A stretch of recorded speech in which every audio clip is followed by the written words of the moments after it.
Good evening ma'am. Good evening, नमस्ते, सलाम। Good evening. Good evening ma'am. अ, कैसी हैं आप? एकदम ठीक है। अ, एक बार वी आर जस्ट और स्टार्टिंग द सेशन, सो जी जी काइंडली जी जी म्यूट योरसेल्फ। हम एंड में सबको अनम्यूट करेंगे एंड whoever wants to जी speak or जी ask something they can very well, right? So welcome okay back okay. to Dada's session of backyard learning. And yes, last time we have covered almost a different level of बैकफ्लावर की Heather को हमने different तरीके से एक बार cover करने की कोशिश की थी। And what is heather in itself, the plant, और आज के जमाने में why heather is so important as a remedy, and how as a plant वो पूरा प्लांट का प्लांट ही as a plant it's a very beautiful plant in saying that बाग से लेके लीफ से लेके उसके रूट से लेके वो सब कुछ सिर्फ देता ही देता है। And moving further with Heather which says yes, कि हेदर एक बटन होलर है, एक चिपकू है, दादा की लैंग्वेज में शोले की बसंती है, which has a selfish and a self seeking approach। ये वो इंसान होते हैं जो बहुत रैपिडली बोलते हैं और बहुत रैपिडली सिर्फ अपने बारे में बोलते हैं। They have a subtle dominance on other people, क्योंकि उनको सेल्फ सीकिंग अप्रोच है, उनको अकेले रहना पसंद नहीं है। And so much so that they think among themselves कि they are worthy of others love, they are worthy of others respect. So much so that कि इवन सिंपैथी भी चाहिए तो उनको लगता है कि नहीं, I am worthy of sympathy, whether जरूरत है उनको या नहीं है। So this is a certain kind of a subtle dominance. And हमने लास्ट टाइम बात किया था, टू अचीव दैट वो डेलिबरेटली कुछ भी कुछ ऐसा करेंगे कि आप उनकी तरफ अट्रैक्ट हो या आप उनको सुने। So that is the kind of a behaviour they will attract. बहुत जोर से बोलेंगे या बहुत वियर्ड कपड़े पहनेंगे या पब्लिक में जोर जोर से लाफ करेंगे just to attract the attention, right? So let's move to Heather kids, जो कि आज के जमाने में हमें बहुत सारे हेदर किड्स मिल जाएंगे। And starting from my recent, from my recent case, and before I say anything, let me tell you, I'm not advocating a joint family, I'm not advocating a nuclear family, neither I am supporting that it should be a single parent working or both the parents should be working. It is just the observation that we have seen with so many patients. सो अब क्या होने लगा है कि हमारी nuclear families होने लगी हैं। नॉट बिकॉज कि हम इन लॉज के साथ नहीं रहना चाहते हैं, ये एक अलग बात हो सकती है, बट मोस्टली बिकॉज वर्किंग जो पीपल होते हैं वो कहीं और वर्क कर रहे होते हैं, उनकी ट्रांसफरेबल जॉब होती है, उनके पेरेंट्स या उनके एल्डर्स कहीं और रह रहे होते हैं। And when both the parents are working उन्हें पता भी नहीं होता है कि उनके आसपास कौन रह रहा है। So because of that the families have started becoming nuclear. और उस न्यूक्लियर फैमिली के अंदर अब क्या होने लगा है, दो से एक बच्चा, because it is very difficult for parents to take care of the child, और even coming to the fact कि बहुत महंगाई बढ़ गई है, सो दे थिंक कि एक बच्चा बहुत है। बट हर चीज के अगर प्रोज होते हैं तो उसके कॉन्स भी होते हैं, उसके डिफेक्ट्स भी होते हैं। अगर अच्छी बात होती है तो उसकी कहीं ना कहीं उसका कोई ना कोई प्रॉब्लमेटिक चीज भी होगी। अब उसमें ये होने लगा है कि when parents do not have time for the kids, both are working parents, ऐसा नहीं है कि वो नहीं चाहते हैं, बट टाइम नहीं होता है because both are working kids. सुबह उठते हैं तो उनको हड़बड़ाहट रहती है कि बच्चे को उठाना है, स्कूल भेजना है, उनको खुद को भी जाना है, बाई टिफिन पैक करेगी। इस सब के बीच में there is no talk with the child. बच्चा जब उठता है उसको 10-15 मिनट अपनी माँ के साथ चाहिए, अपने फादर के साथ चाहिए। Sometime they even want to discuss कि उन्होंने ड्रीम्स में क्या देखा या कल क्या बात हुई, क्योंकि पापा लेट आए, मम्मी लेट आई रात को, so they have just have in the morning, they just have time in the morning.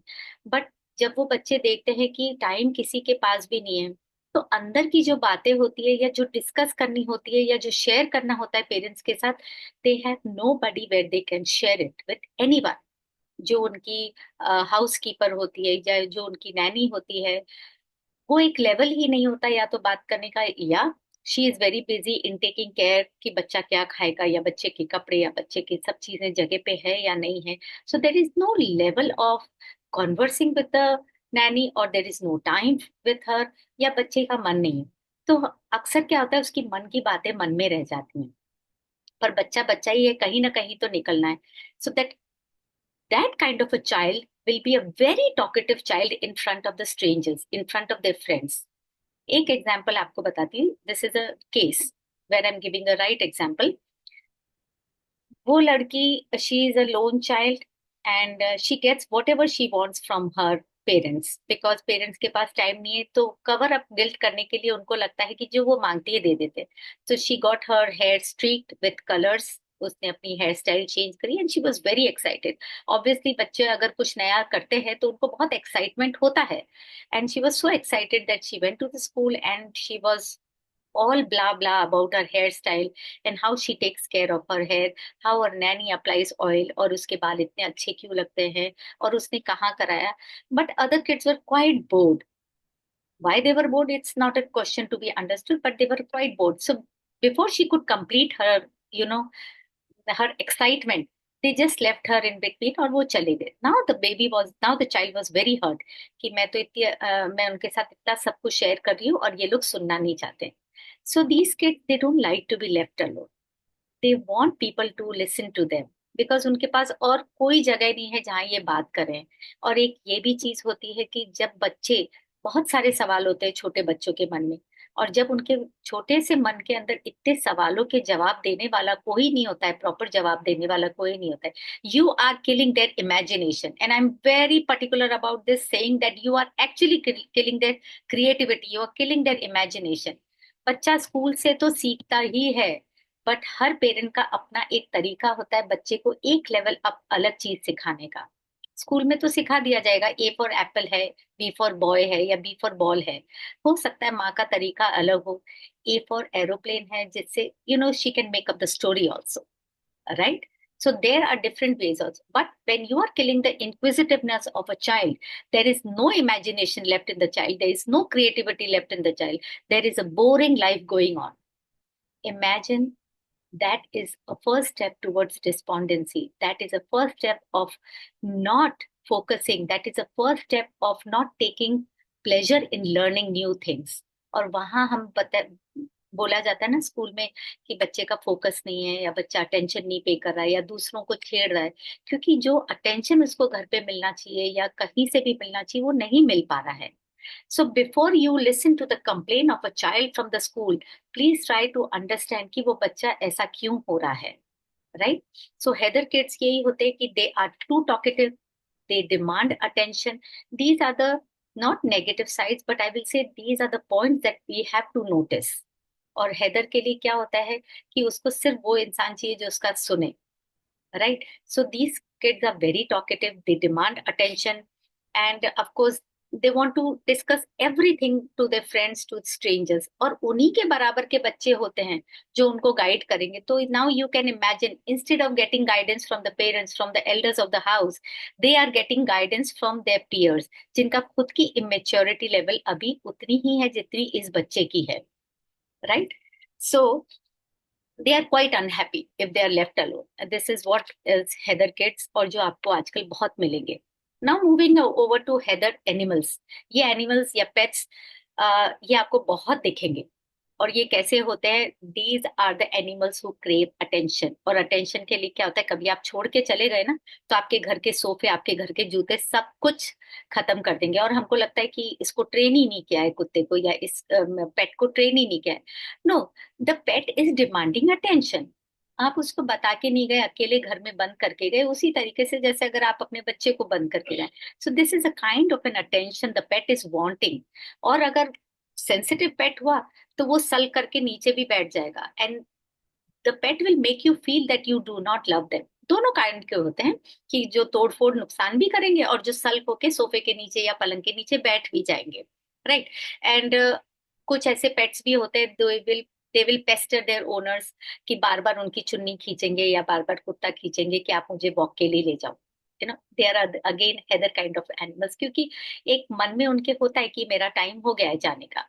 maybe they want to release themselves naturally, या जो भी है उसके लिए भी जाना है, but they will keep on pestering. या कुछ पेट्स ऐसे भी होते हैं कि आप कितने भी बिजी हो गए, आपके पैर के बीच में आके बैठना पसंद करेंगे, या आपके साथ ही बिस्तर पे सोना पसंद करेंगे, या आपके ऊपर बैठ जाएंगे, लैप पे बैठ जाएंगे. So these are Heather kind of pets who demand attention all the time. So heather is a very good remedy for such kind of kids, for such kind of animals, right? Now there are certain similarities and hairline differences between heather and few other remedies. जैसे चिकरी है, वर्वेन है, and mimulus है. So first we will take heather and chicory. So they both have a strong psychological needs. तो Heather के अंदर क्या होता है? हेदर कैसा होता है? It's like a mirror, like they need a surrounding of a kind of a mirror. कि फॉर एग्जाम्पल मिरर के सामने आप खड़े हो गए, आप बोले जा रहे हो, मिरर तो कुछ नहीं बोलेगा. Mirror is a listener. So they want the surrounding की सारी सराउंडिंग मिरर जैसी हो, right, where they can speak unstoppably because they do not want to stop at anywhere. They do not want to be hindered anywhere. So they are like a needy child. बोलते हैं ना, एक child जो needy है, जो self centred है, जो कभी देता नहीं है. They are just like absorbing energy from others. आपको इतना थका देंगे बोल बोल बोल बोल करके कि आपके मन को लगता है भाई ये कब बोलना बंद करेगा इंसान. They are that kind of mirror वाले लोग होते हैं, जो मिरर के सामने खड़े होकर बोलो, मिरर चुपचाप सुनता रहे. They are these kind of people. और चिकरी में क्या होता है? दे आर लाइक पपेटियर्स, जिनका बोलते हैं ना कि they will pull strings of people around them. आपको ब्लैकमेल करेंगे एक नीडी माँ की तरह, एक चिकरी माँ की तरह. मैंने सारी जिंदगी तुम्हारा ध्यान रखा, तुम मेरे लिए क्या करते हो? Give and take sort of a relationship. To fulfil their needs they will do things for their kids. उनको ऐसा नहीं लगता कि this is my duty, but they will do it just to fulfil their needs, right. So now we have heather and mimulus. अब दोनों की similarity देखिए, both radiate self directed worry. Self directed worry is the similarity. अब hairline difference क्या होता है? जो Heather होता है, they will describe their fear. एक बार आप उसको बोल दो कि आपको क्या प्रॉब्लम है, वो बढ़ा चढ़ा के अपनी पूरी वरी आपके सामने रख देंगे. लेकिन म्यूमुलस कैसा होता है? They will not share their worries. उनको लगेगा सामने वाला क्या सोचेगा, right. They will not share their worries even if you ask them. वो अवॉइड करेंगे. सो this is just a minor. आपको ये समझना पड़ेगा जब पेशेंट होता है कि अगर आपने पूछा कि क्या प्रॉब्लम है, नहीं कोई प्रॉब्लम नहीं है. अगर आपको लगेगा कि ये बोल भी रहा है कोई प्रॉब्लम नहीं है, then you have to understand ये हेदर है या मिमुलस है. Now the third similarity and the difference is between Heather and vervain. Heather और वर्वेन की एक सिमिलैरिटी के they both are pushy, right. Heather कैसे पुशी है? They will insensitively talk about themselves, so much so that कि अपने personal affairs के बारे में भी वो सबको बता देंगे, राइट. अब यहाँ पे ये समझना है कि आपको कितना बताना है, नहीं बताना है, that's a different thing. We are talking about the difference between Heather and vervain. और वर्वेन का क्या हुआ है कि they are grown in such a environment where they do not get love. When they do not get love, now to attain this love, वो क्या करेंगे कि they will provide so much love to the people around them. But it is not a give and take relationship like chicory. But they are just pushy. They will invest. They are traders. They will invest in love so much because उनको बचपन में love नहीं मिला है, right? So unlike Heather, they will scheme it in such a way. They will trade it in such a way कि उनको बचपन में नहीं मिला तो अब वो कैसे ले, कैसे करे. So they will invest themselves so much in looking after others that उनको ये लगे कि yes, they might get attention, they might get love.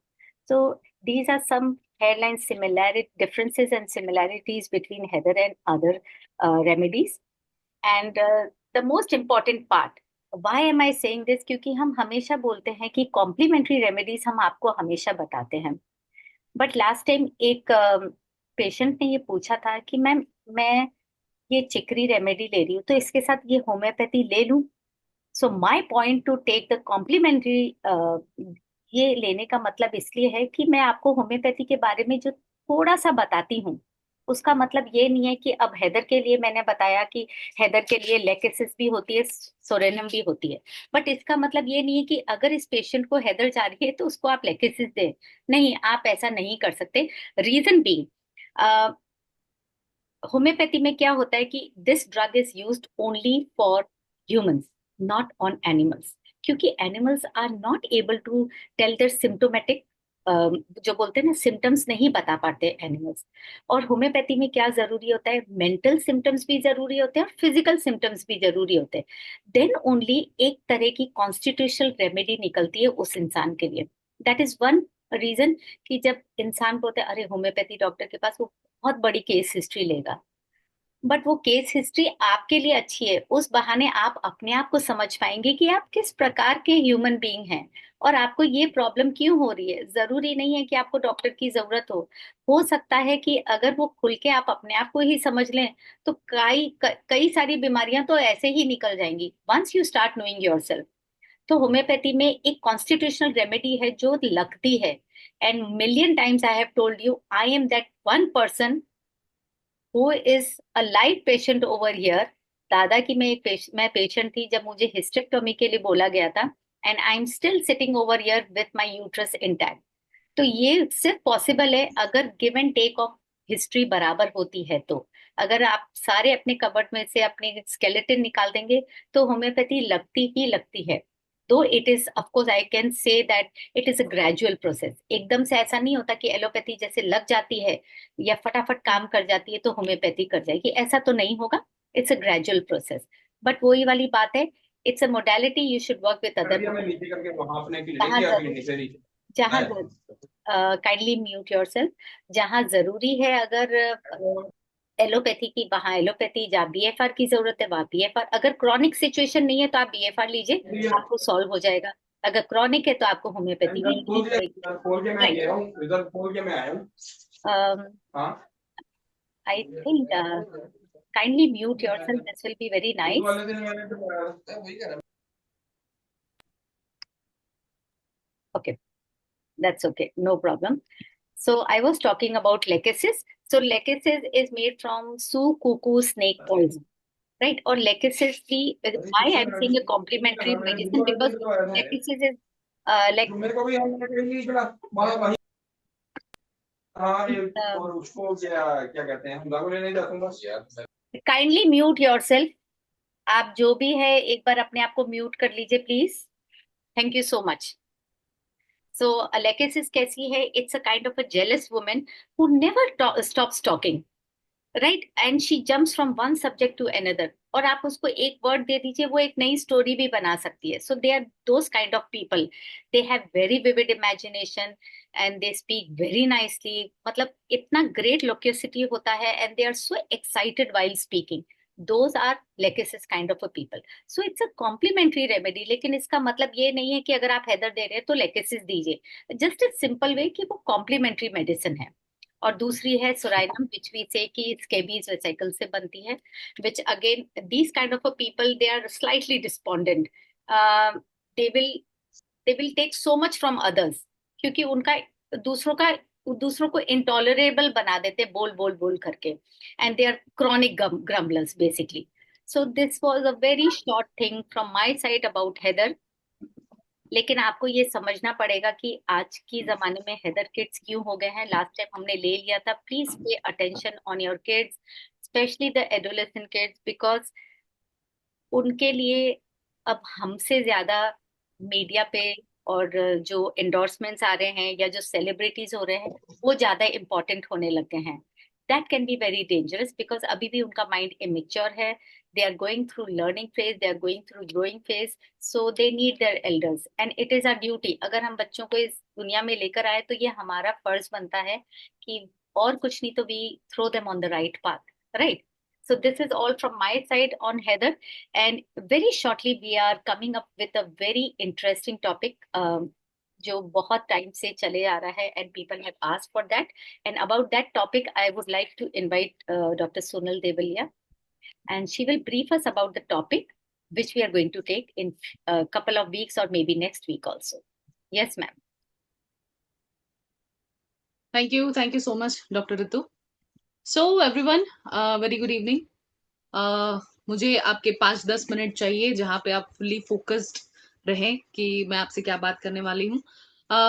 देखिए, बहुत टाइम से मैं और डॉक्टर रितु एक सेशन से ज्यादा एक प्रोजेक्ट पे काम कर रहे हैं और उसका एक हमने पोस्ट भी निकाला है जिसका मेन थीम है चाइल्ड साइकोसेक्सुअल डेवलपमेंट। तो आपको टॉपिक देख के ऐसा लग रहा होगा कि शायद उसमें हम लोग कुछ पेरेंट्स ऐसा बताएंगे कि आप बच्चों को उनके क्या है कि सेक्सुअल ओरिएंटेशन के बारे में आप उनसे ज्यादा बात करें या सेक्स एजुकेशन दे। पर ये जो नेक्स्ट सेशन होने वाला है वो उसके बारे में नहीं है। मैं आपको बताती हूँ क्यों। एक स्टोरी से स्टार्ट करते हैं। In India specially last month पे एक बहुत बड़ी कंट्रोवर्सी चल रही थी कि जहाँ पे एक बहुत बड़े फेमस यूट्यूबर जिनकी बात बहुत लोग सुनते हैं, मिलियंस ऑफ सब्सक्राइबर हैं उनके, उन्होंने एक बड़े से प्लेटफॉर्म पे जहाँ पे एक डार्क ह्यूमर नाम से एक जो प्लेटफॉर्म चल रहा था, वहां पे जाके उन्होंने एक बड़ी ही कंट्रोवर्शियल बात की। मैं ब्रीफ में बताऊं, उन्होंने एक कंटेस्टेंट से ऐसा पूछा कि आप अपने पेरेंट्स को इंटीमेट होते देखना रोज चाहोगे या फिर एक बार उनको ज्वाइन करके हमेशा के लिए किस्सा खत्म करना चाहोगे। तो ये जो बात है उस पर इतने ज्यादा रिएक्शन, इतने ज्यादा आउटबर्स्ट आए, बहुत सी सोशल मीडिया या हमारी जो मेन स्ट्रीम मीडिया उस पर चला रही है कि इतनी बड़ी बात कैसे कह दी। उन पर एफआईआर हुई, बहुत लोगों के मिक्स रिएक्शन आए। तो देखिए, मेरा मेन ये बात करने का है कि कोई भी इंसान कुछ भी बोलता है, कोई भी इंसान का रिएक्शन चाहे कुछ भी हो। मेन मुझे पॉइंट जो खटका कि इस बात पर जो लोगों के मिक्स रिएक्शंस आ रहे थे, उसमें कुछ लोग, मोस्टली लोग जो एज अ पेरेंट है, जिसकी एज 30 से 60 साल की है, वो लोग ये बात कर रहे थे कि ये बात को बढ़ा चढ़ा के बोला जा रहा है, ऐसा कुछ नहीं होता, बच्चे इससे इन्फ्लुएंस बिल्कुल नहीं होंगे। और कुछ लोग तो इतने ज्यादा ऑब्लिवियस थे कि उनको ऐसा लगता था कि ऐसी तो बात होती ही नहीं है, बच्चे ऐसा सोचते भी नहीं है। बच्चे कभी भी अपने पेरेंट्स या कभी भी अपने सिबलिंग्स या कभी भी अपने ब्लड रिलेशन में जो लोग हैं उनके बारे में ऐसी सोच कभी रखते ही नहीं है। तब जाके मुझे एक ऐसा खटका कि यार, कितने ज्यादा लोगों को ऐसा लग रहा है कि ऐसी तो कोई चीज ही नहीं है। मैंने डॉक्टर रितु को तुरंत ही उस टाइम फोन किया कि मैडम, दिस इज सीरियस। लोगों को पता ही नहीं है कि कुछ बच्चे किस तरह से ये सारी चीजों से डील कर रहे हैं। It's OCD. ओसीडी के अंदर का एक सब टाइप है जिसका स्पेशली उसको टैबू रिलेटेड ओसीडी कहा गया है, जहां पे लोगों को, बच्चे नहीं, लोगों को ऐसे ख्याल आते हैं कि अपने ही पेरेंट्स से लेके अट्रैक्टेड या अपने ही सिबलिंग से लेके अट्रैक्टेड जो थॉट्स आते हैं, बार बार ऐसे विचार आते हैं जो उन कंट्रोल नहीं कर सकते, मोरली गिल्ट महसूस करते हैं, चाहकर भी उसको कंट्रोल नहीं कर रहे हैं, और आगे जाके उनको बहुत बड़े डिस्ट्रेस का सामना करना पड़ रहा है। मैंने अपने 6 इयर्स के एक्सपीरियंस में टोटल ऐसे 4 केसेस देखे हैं। और लास्ट केस जो मैं अपने, हम जब ये प्रोजेक्ट लेंगे, जब ये सेशन लेंगे, तब मैं आपको वो पूरा केस में रिप्रेजेंट करूंगी। मैं आपको अपनी केस हिस्ट्री देखूंगी कि जहाँ पे एक 40 साल का एक मेल मेरे पास आता है, जो जिसने उसकी आइडेंटिटी मुझसे शेयर नहीं की, उसका रियल नेम मुझे नहीं बताया। जब वो पेशेंट मेरे पास आया था तब हुडी लेके पूरा मास्क बांध के आया था। वो बैठा, उन्होंने बोला कि मुझे ये प्रॉब्लम है, तो हमने उसको एक डमी नाम दिया। और जिस तरह से उसने मुझे केस डिस्क्राइब किया कि उसको बचपन से लेके अभी तक अपनी मदर के बारे में कुछ ऐसे थॉट्स आ रहे हैं और किस तरह से ये डिस्ट्रेस उसकी लाइफ में बहुत बड़ा रोल प्ले कर रहा है। तो मेरा और डॉक्टर रितु का यही मकसद है कि जैसे बच्चे हैं, बचपन से लेके एडल्टहुड तक, जैसे फिजिकली ग्रो होते हैं, उसके माइलस्टोन्स होते हैं, टीथिंग से लेके रनिंग से लेके आगे जाके, वैसे ही वो फिजिकली, जैसे जैसे इमोशनली, जैसे सोशली, जैसे उसके स्टेजेस होते हैं बढ़ने के, वैसे ही एक साइकोसेक्सुअल डेवलपमेंट स्टेजेस होते हैं। अगर उसके एक स्टेजेस पे बच्चा जो है वो काफी क्यूरियस रहता है, जहाँ पे पहले स्टेज में वो अपनी बॉडी क्या है वो सीखता है, फिर जेंडर क्या है, फिर आगे जाके उसके इमोशंस क्या है, आगे जाके उसकी क्यूरियोसिटी क्या है, वो हर एक स्टेज अलग होता है। और अगर एक स्टेज ऐसा भी आता है कि जहाँ पे वो अपने पेरेंट्स को एज अ एडमायरर करके देखता है, और वहां पे उसकी मिक्स्ड फीलिंग रहती है, लेकिन कुछ स्टेज पे जाके वो चीजें बदल जाती है। लेकिन अगर कहीं पे हमारी गलती रह गई, या as a being a parent, या फिर कोई ऐसा कंटेंट उन्होंने प्री मेच्योरली देखा जहां पे वो स्टेज में वो फंस के रह गए, तो आगे जाके वो चीज ओसीडी और सेक्सुअल ओरिएंटेशन ओसीडी या टेबू रिलेटेड ओसीडी में वो कन्वर्ट हो सकती है। ये एक बहुत ही ज्यादा सीरियस चीज है कि as a being a parent, जब आपका बच्चा बड़ा हो रहा है, तो सिर्फ फिजिकल ना देख के, सिर्फ इमोशनल ना देख के, उसके एक साइकोसेक्सुअल डेवलपमेंट पे आपका किस स्टेज पे आपका क्या रोल है, आपको वो पता होना चाहिए। और अगर आप उस रोल पे कहीं ना कहीं अगर खरे नहीं उतरते उतरते हैं, तो आगे जाके उसके अननोइंगली, बहुत से पेरेंट्स को नहीं पता होता है, तो वो डॉक्टर रितु भी आपको बताएंगे कि अननोइंगली कुछ हमारी ऐसी चीजें होती है जो अपने बच्चे के ऊपर, उसके मेंटल जो उसका डेवलपमेंट है, स्पेशली साइकोसेक्सुअल, वो कैसे उस पर इफेक्ट करता है। तो हमारा ये जो नेक्स्ट सेशन होने वाला है वहां पे हम ये स्टेजेस की बात करेंगे, एज अ पेरेंट आपका क्या रोल रहेगा, अगर कोई बच्चे अगर इसमें फंस गए हैं, कितना ये चीज कॉमन है, कितना ये चीज बच्चे नहीं बोल पाते हैं, आगे जाके अगर वो 40 साल तक के रह गए हैं तब तक कुछ कुछ बच्चों में ऐसी सारी चीजें रहती है, वो सारी चीज हम डिस्कस करने वाले हैं। It's a very big issue. हमारा सिर्फ और सिर्फ यही मोटिव है कि हम आपको ये बताना चाहते हैं कि बीइंग अ पेरेंट ये चीज जो आप इतनी लाइटली ले रहे हैं कि वो इतनी लाइट नहीं है। देखिए सोशल, जैसे मैडम ने कहा कि सोशल मीडिया हमेशा आगे बढ़ता ही रहने वाला है। अभी ऐसे ऐसे कंटेंट है जो इजीली रीचेबल है इवन बच्चों तक, तो हम आगे जाके वो कंटेंट मुझे नहीं लगता कि हम रोक पाएंगे। लेकिन हाँ, हम अपने बच्चे को as a being a parent, being a guide, हम अपने बच्चे को ऐसा बना सकते हैं ताकि उसको किसी तरह का कंफ्यूजन रहे, और अगर किसी तरह का कंटेंट उसके पास आ भी रहा है तो वो इजीली उस चीज में फंस ना फंस के वो मूव ऑन हो जाए। तो मेरी आप सबसे रिक्वेस्ट है कि ये एक एज अ सोशल ऑब्लिगेशन आप समझ के इस सेशन को बहुत लोगों तक आप स्प्रेड करें। अगर आप अपने सोशल ग्रुप में, आपके किटी पार्टी के ग्रुप में, आपके स्टूडेंट्स ग्रुप में, ताकि ज्यादा से ज्यादा पेरेंट्स इसमें पार्टिसिपेट करे, वो जाने कि एक्चुअल में बच्चों में इस तरह का होता है। मैं आपको केस शेयर करूंगी कि अगर कोई बच्चा सेक्सुअल ओरिएंटेशन ओसीडी में फंस जाता है तब कैसी हालत होती है, वो पूरा लाइव केस विथ परमिशन हम आपसे शेयर करेंगे। तो at the end of this session जो भी लोग मुझे सुन रहे हैं, आप हमारे ग्रुप में लिखिए कि ये जो हम सेशन लेने वाले हैं उसके बारे में आप क्या सोचते हैं, और आप ये सेशन चाहते हैं या किस तरह से, तो हमें थोड़ा एनकरेजमेंट मिलेगा। तो this will be all from my side. हम इसकी इंफॉर्मेशन भी शेयर करेंगे कि ये कब होने वाला है, इसमें क्या क्या टॉपिक्स रहेंगे, बट ये एक ब्रीफ था। डॉक्टर रितु, अगर आप कुछ बताना चाहें। आप म्यूट पे हैं मैडम। यस, हम उसी दिन स्टार्ट करेंगे because it should go in a proper manner, it should be framed properly. क्योंकि अगर अभी से हमने कुछ कुछ शेयर करना चालू कर दिया तो बहुत सारे सवाल भी आ सकते हैं। But yes, definitely anyone can unmute themselves, और अगर हैदर पे आपके एक्सपीरियंस या हैदर के ऊपर कुछ कहना चाहते हैं तो you are most welcome, because we still have couple of minutes left with us. या कुछ क्वेरीज हैं तो बन गया आप। रे हाँ जी। है। आप आप प्लीज म्यूट कर लीजिए अपने आप को। मैम आप सबको म्यूट कर दीजिए। मैंने सबको म्यूट कर रखा है, पर सुलेमान भाई अगर आप वापस अनम्यूट नहीं करेंगे तो अच्छा रहेगा।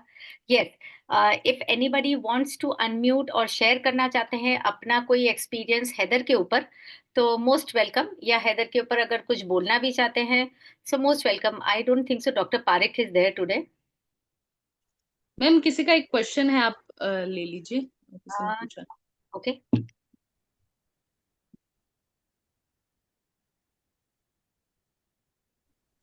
नहीं, क्वेश्चन तो किसी का भी नहीं है। मैम डॉक्टर उमे करके है, उन्होंने ऐसा पूछा है कि अगर 3-4 साल का बच्चा जो खुद से अगर बातें करता हो तो क्या वो हैदर में कंसिडर करेंगे क्या? यस, आप कर सकते हैं उसको हैदर में कंसिडर, लेकिन आपको समझना पड़ेगा वो इतना, क्योंकि बच्चे देखिए बहुत इंक्विजिटिव होते हैं। जैसा कि मैंने अभी आपको थोड़ी देर पहले बताया कि जब बच्चा होता है ना, उसके लिए सब चीज नहीं होती है, उसके लिए उसकी खुद की माँ भी नहीं होती है। राइट? तो everything that a kid is seeing around them is very new to them. फर्क इतना है वो उस वक्त बोल नहीं पाते, तो उनकी आंखों से, फेशियल एक्सप्रेशन से आप अपने को पता चलता है कि कई बार वो बच्चे रोते हैं या मुस्कुरा देते हैं, या जो भी है वो उनके एक्सप्रेशन से हमें पता चलता है। बट जैसे जैसे बच्चे बड़े होते हैं, अगर उनके सवाल अगर हमने नहीं जवाब दिए, फॉर एग्जाम्पल आप बिजी हैं, मैं इसका जवाब बाद में देती हूँ, अभी तुम ज्यादा बोलो मत, ठीक है, या अभी तंग मत करो, तो आप उसकी इंक्विजिटिवनेस को दबा रहे हैं। और बच्चा बोलना चाह रहा है, कुछ पूछना चाह रहा है, तो हो सकता है कई बार बच्चे ना बहुत बोल बोल बोल बोल इसीलिए भी करने लग जाते हैं कि भाई कहीं तो कोई तो उनकी सुने, कोई अटेंशन की वजह से, या उनको समझ में नहीं आ रहा है, या आपने उनकी इंक्विजिटिवनेस को दबाया है। So it is always better to lend your ears. Heather के लिए दादा हमेशा बोलते थे कि अगर हैदर पेशेंट डिप्रेशन में नहीं आप भेजना चाहते हो, तो सबसे बड़ी चीज कर सकते हो कि लेंड योर ईयर्स। सिर्फ सुनना ही है आपको कि वो क्या कहना चाह रहा है। Right? So yes, they can be Heather also. Anything else? I would love कि कोई अस्सलाम वालेकुम। बताइए। मैम मेरा क्वेश्चन है, हाँ, आवाज आ रही बिल्कुल आ रही है, लेकिन शक्ल भी दिखा दीजिए नौरीन जी। है? मैं किचन में हूँ ना इस टाइम। कोई बात नहीं, बताइए। अच्छा, हाँ, बताइए। मैं ये पूछना चाह रही हूँ कि जैसे नॉन वर्बल जो पेशेंट्स बच्चे जो होते हैं हमारे पास, वो हाँ। बता नहीं सकते, मगर ये है कि वो अपने ही लैंग्वेज के अंदर बहुत ज्यादा बोल रहे होते हैं मुस्तकिल ना, उनकी वो जो वोकल साउंड है वो रुकती नहीं है, तो वो भी हम क्या हैदर में ले सकते हैं उस पेशेंट को? हाँ, क्योंकि अगर आप एज अ मदर या एज अ फैमिली मेंबर अगर आप समझ रहे हैं कि चलो ये बच्चा बोल तो सकता नहीं है, लेकिन अगर आप समझ सकते हैं कि ये क्या पूछना चाह रहा है, या देर कैन बी मेनी, वो हमेशा दादा बोलते थे it you can make things creative for your child. तो अगर अब वो कुछ पूछना चाह रहा है और अगर आप उसके बिना बोले समझ रहे हैं, तो आप बोल दीजिए ना, आप बता दीजिए उसको, उसकी क्वेरी वही शांत कर दीजिएगा, तो अंदर माइंड में वो बोलेगा नहीं अपने आप से, जो कि अगर आपको तंग कर रही मैं इस लिहाज से पूछ रही हूँ कि जैसे हमारे पास नॉन वर्बल पेशेंट्स आते हैं, बच्चियां 2.5 साल की, 4 साल की, 5 साल की, है। ठीक है, वो बोल नहीं सकते, मगर ये कि वो मुस्तकिल कुछ ना कुछ बोल रहे होते हैं, मुझे अपने आप से बात कर रहे हैं, उनके मुंह से लग रहा होता है, आवाज से लग रहा होता है वो कुछ बोलना चाह रहे हैं और बहुत ज्यादा बोलते हैं। हाँ। उस सेंस में कहा कि जैसे दादा ने भी समझाया है कि जो इस तरह के पेशेंट्स होते हैं हम उनको हेडर दें जो बहुत ज्यादा बोलते हैं।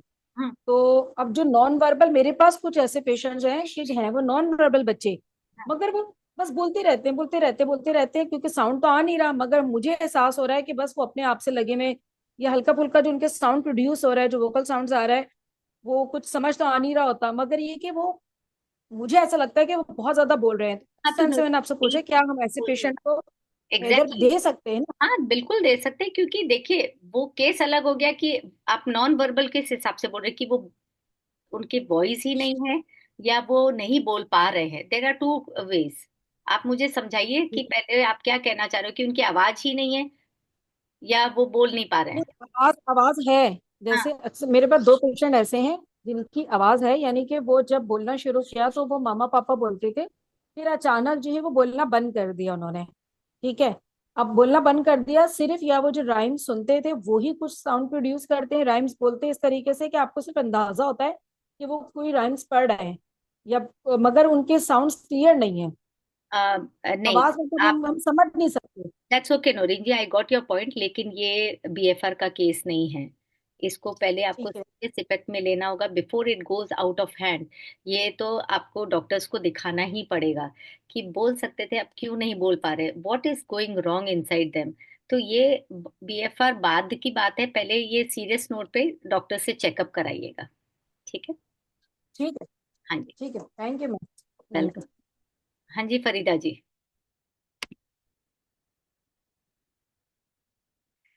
फरीदा जी, ये ऑटिस्टिक चिल्ड्रन के बारे में भी हम लेंगे, डेफिनेटली हम लेंगे। जो अभी नौरीन जी बता रही थी, इसके बारे में भी लेंगे, लेकिन not right now. Is there a relationship between Heather and autism?